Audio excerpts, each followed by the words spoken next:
글로벌 리포트 임상훈 인문결 연구소장과 전화 연결하겠습니다. 안녕하십니까? 네, 안녕하십니까. 우선 중동 상황부터 살펴보겠습니다.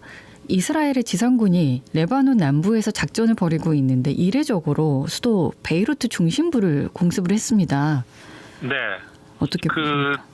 사실 지금까지는 그 지상 작전을 했다고는 해도 국경 지역을 주로 타격하는 그런 정도에 머물렀거든요. 그런데 어제였죠. 현지 시간으로 10일 말씀하신 대로 레바논의 수도 베이루트 중심부를 공습을 했습니다. 네. 그러니까는 지금 그 이스라엘 군이 하고 있는 작전이 그들이 이제 이름이 붙인 것이 북쪽의 화살이다. 이제 이런 이름으로 작전을 수행하고 있는데 그 지난달 23일 이후부터죠. 그때부터 기준으로 해도 가장 많은 피해를 입혔고, 그리고 지금 이스라엘 남부 가자 그 전쟁, 그다음에 북부의 그 헤즈볼라를 상대로 하는, 그러니까 지난해 10월 8일 이후로 지금 중동 전쟁이 벌어지는 중에도 단일 피해 규모로 따지면 제일 큰 피해가 이번에 났거든요. 네. 22명이 숨지고 117명이 다치는 큰 피해를 지금 베이루트 수도가 피해를 입었습니다. 예. 가자 전쟁이 시작이 된 지가 지금 1년도 넘었는데 종전 소식은 들리지도 않고 오히려 다른 쪽으로 지금 확산이 되고 있는 상황이고, 방금 피해가 가장 컸다라고 말씀하시지만 한꺼번에 다 정리를 해보면 그 피해 규모는 어느 정도나 됩니까? 물론 지금까지 모두 합산을 한다 그러면 피해 규모는 이제 가자 지구에 있는 팔레스타인인들의 피해가 훨씬 크기는 하죠. 예. 전쟁으로 인한 사망자 수가 지금 4만 명이 넘은 것 같습니다. 그리고 전체 인구의 90%가 집을 떠나서 이제 피난길에 올라 있고요. 식량 인프라를 포함을 해서 사회 기반 시설의 다수가 이 폭격에 무너져 내렸습니다. 병원도 포함을 해서요. 네. 그 사망자가 이제 아까 말씀드린 대로 4만 명이 넘었는데, 대략적으로 봤을 때 이들 가운데 그 여성, 아동 이 비중도 상당합니다. 다시 말해서 그 전투 요원이 아닌 민간인 피해가 그만큼 크다는 얘기가 되는데요. 지금 대략적으로 3분의 1에 해당하는 규모 정도가 아까 말씀드렸던 사망자의 3분의 1 정도가 어린이 피해거든요. 네. 그렇기 때문에 그만큼 민간인, 특히 이제 어린이, 여성, 그리고 노인들의 피해가 그만큼 크다는 것이고, 전쟁이 어떻게 보면은, 물론 전쟁만큼, 정말 잔인한 그런 인간의 행위가 없지만은, 그래도 전쟁의 어떤 기본적인 법적인 국제사회에서의 태도가 있는데 이걸 넘어서는 어떤 그런 양상으로 많이 이제 전개되어 온 건 사실입니다. 예, 우려의 목소리도 많이 나오고, 그래서 국제사회에서도 자제를 촉구하는 목소리가 이제 좀 많이 들려오는데, 이스라엘이 이렇게까지 폭주하는 이유는 어디에 있다고 보십니까? 몇 가지 이유를 좀 봐야 될 것 같습니다. 일단 첫 번째는 지금 이스라엘 정부가 미국을, 지금 대선을 앞두고 있는 미국의 상황을 예의주시하고 있는 것이죠. 다시 말해서 지금 미국 사회가 이제 유대인 사회가 이제 무시 못할 그런 정도의 힘을 가지고 있다는 점, 그런 상황에서 대선을 앞두고 미국 정부가 적극적으로 어떤 한쪽 방향으로 일방적으로 나서기가 어려울 것이라는 그런 점을 이스라엘이 잘 알고 있고요. 네. 그래서 이제 미국 내의 유대계의 배타적인 압도적인 지지를 얻고 있는 이 현재의 상황이 최적의 기회라고 생각을 하고 있다는 점, 그거를 먼저 꼽을 수가 있을 거고, 그 다음에 이제 두 번째 이스라엘 내부 상황인데, 이스라엘 정부가 지금 잘 알려진 대로 리쿠드당하고, 리쿠드당이 중심이 됩니다만은, 그리고 리쿠드당도 상당한 오른쪽으로 가 있는 정당이거든요. 그런데 더 극우에 해당하는 그런 정당들과 연정을 구성하고 있습니다.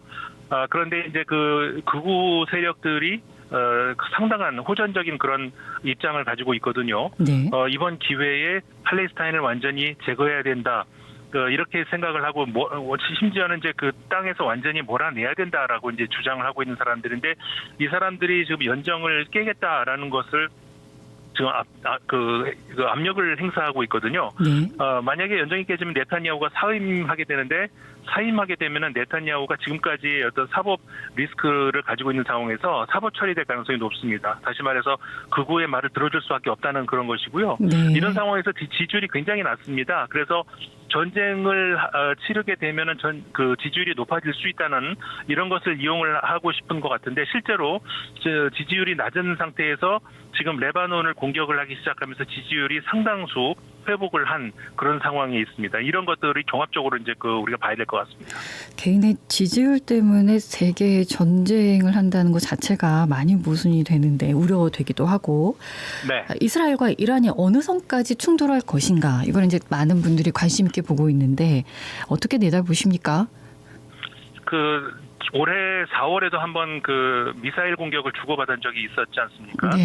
근데 이제 그때 상황도 우리가 이제 한번 참고를 해볼 수가 있겠습니다만은 이스라엘과 이란이 전면전을 벌일 가능성은 사실상 그냥 제로에 가깝다 이렇게 보는 것이 맞고, 네. 다만 상호간에 이제 최근 얼마 전에도 이란이 이스라엘을 향해서 미사일 공격을 했습니다만은 그 다음 그러면 이스라엘은 어느 정도의 수준으로 이란에게 이제 반격을 할 것인가 이게 이제 초미의 관심사인데.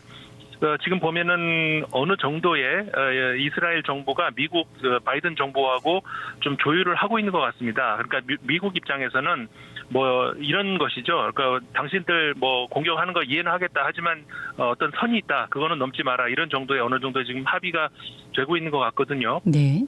이런 것들이 어느 정도의 선에서 그러니까는 이란의 군사 시설을 겨냥을 하는 이런 정도로 그러니까는 민간인에게 피해가 안 가는 정도로 중간 정도라고 말씀드릴까요? 이런 정도의 보복 시나리오를 이스라엘이 선택하지 않을까 이런 정도로 그러니까는 이제 전면전의 가능성은 현재로서는 굉장히 낮아 보입니다. 대선을 앞두고 있는 미국 입장에서도 굉장히 부담스러운 전쟁이 아닐까라는 네. 생각이 드는데 맞습니다. 근데 중동 전문가들은 5차 중동 전쟁의 시작이다 이렇게 보는 시각도 있어서 여기에 대한 생각은 어떠십니까? 물론 보기에 따라서 전쟁을 어느 시점으로 보느냐가 이제 거기에 달려 있는데 사실 지금까지도 이제 우리가 가자 전쟁이다, 팔레스타인 전쟁이다 이런 표현을 쓰듯이 1년 전부터 그 시점을 전쟁으로 볼 수도 있겠고 그리고 그렇지 않다면은 지금 이미 헤즈볼라에 대한 그 전면전 그러니까는 지상군을 이제 투입을 사실상 한 상황인데 네. 그래서 이제 이 시점을 전쟁의 시점으로 이제 볼 수도 있을 텐데 그 이상의 어떤 시점을 전쟁의 시작이다라고 본다고 하면은 이란이 개입하는 이런 정도의 전쟁이 될 상황이 되는데 그런 상황까지는 가기 어렵지 않겠는가? 조금 전에 말씀드린 것처럼 이란과 이스라엘의 어떤 충돌은 어느 정도의 미국을 중간에 놓고 어느 정도의 조율이 된 그리고 이란도 마찬가지로 미국과 물밑에서는 계속 대화를 하고 있거든요. 네. 그렇기 때문에 어느 정도의 어떤 조율을 하는 반약속 대련이라고 할까요? 그런 상황이기 때문에 제가 보기에는 그 이상 지금 현재 이상의 어떤 이란까지 나서는 그런 전면전까지는 가지 않을 것 같습니다. 예. 절대 일어나서는 안 되는 것이 이제 전쟁일 텐데 어서 빨리 종전 소식이 좀 들려오기를 바라겠습니다. 다음은 일본으로 가보겠습니다. 이시바 시게루 새 일본 총리가 중의원을 결국 해산을 시켰습니다. 이제 27일에 조기 총선이 치러지는데 이 선거 결과가 이시바 정권에게 상당히 중요하겠죠. 네, 그렇습니다. 이시바 시게루 총리 사실 우리가 이제 앞으로 좀 눈여겨봐야 될 총리인데요. 예. 지금까지 일본 내부에서도 국민들 사이에서의 인기는 상당히 많았던 정치인입니다. 근데 이제 반대로 자민당 내부에서 당내 입지가 상당히 좁았던 그런 정치인인데 네. 이번 이제 총리가 된 이후 이번 선거를 하면서 이제 명분으로 내건 것이 지방 창생적 해산이다. 이렇게 이제 표현을 했거든요.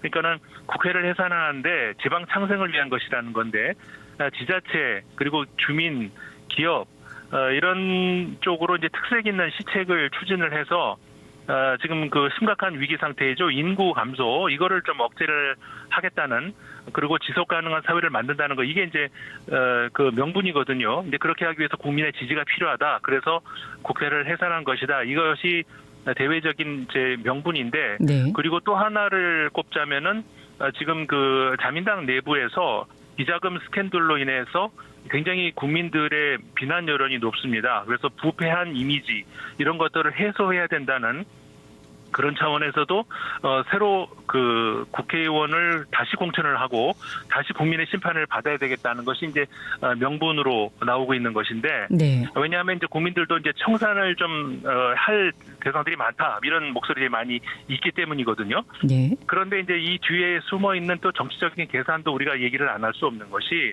아까 말씀드린 것처럼 국민 지지에 비해서 당내 입지가 그 이시바 총리가 상당히 좁습니다. 그래서 네.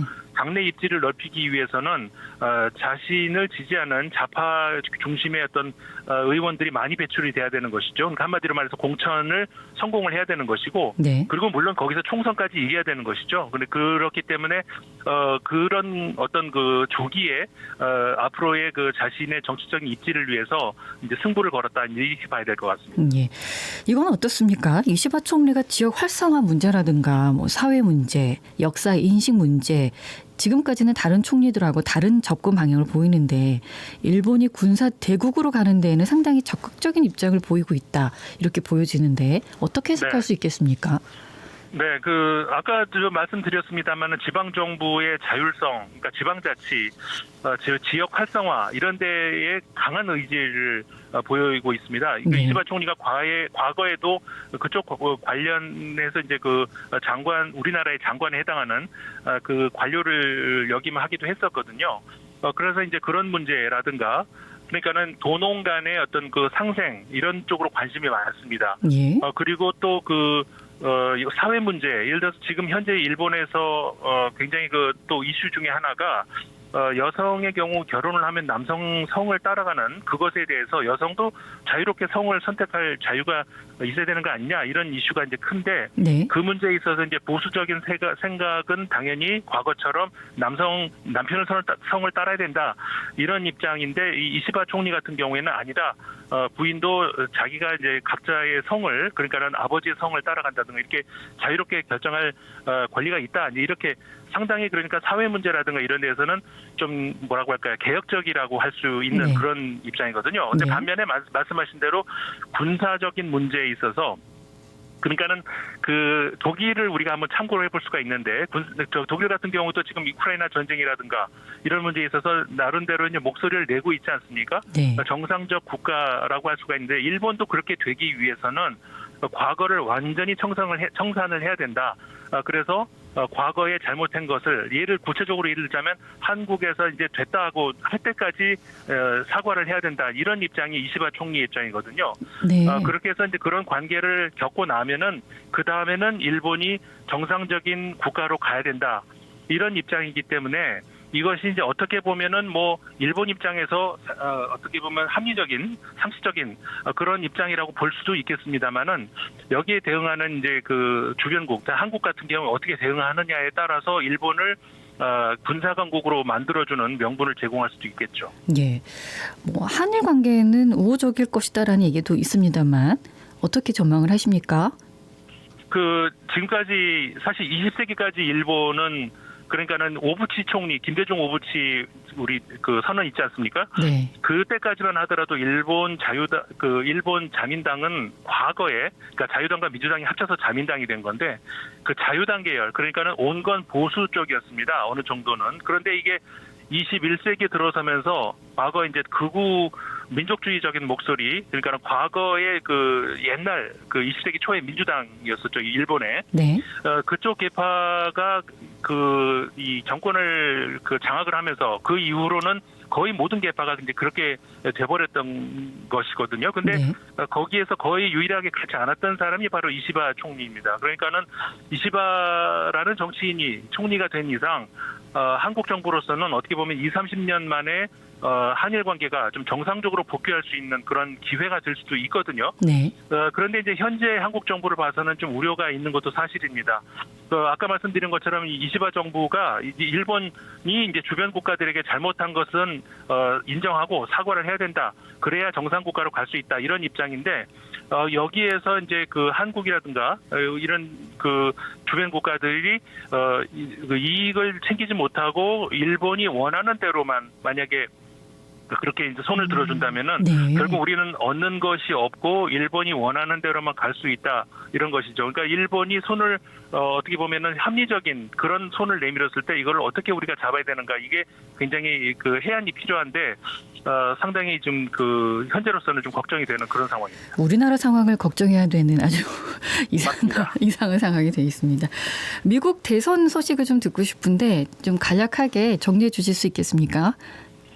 지금까지 그 해리스, 트럼프 두 후보 막상막합니다. 진짜 네. 누가 승리할지는 현재로서 정말 그 점치기가 어려운데 가장 최근 조사를 보면은 이제 로이터 통신에서 한 조사인데 네. 3% 포인트 정도로 그 해리스 후보가 앞선다는 조사가 있거든요. 네. 그런데 사실 이건 전국 규모라서 큰 의미가 없습니다. 미국의 선거 제도의 특성상 전국 그 여론조사의 그 결과보다 주별로 따졌을 때 아주 막상막하의 스윙 스테이트라고 하죠. 경합주. 네. 그 주에서 어떤 후보가 이기느냐 이게 이제 따져보면은 딱 세 개만 우리가 꼽는다면 펜실베이니아, 미시간, 위스콘신 이 세 개거든요. 네. 이 세 개의 주를 누가 확보하느냐로 승부가 사실상 결정됩니다. 네. 그런데 최근 이 세 개 주를 봤을 때 정말 근접한 아주 그 초박빙의 상황에서 해리스 후보가 약간 앞서고 있는 상황이거든요. 세 곳이 다예요. 그러니까 네, 이것만 네. 놓고 보자면 해리스 후보가 약간 유리하다. 그렇지만 이거는 언제든지 뒤집을 수 있는 것이고 그리고 어디까지나 여론조사고 나중에 실제 결과는 어떻게 될지는 정말 현재 상황에서는 가늠하기가 어려울 것 같습니다. 알겠습니다. 오늘도 세계 정세 잘 살펴봐 주셨습니다. 고맙습니다. 네, 고맙습니다. 언제 어디서나 내 손 안의 뉴스. 강주 MBC 뉴스 유튜브 구독으로 함께하세요.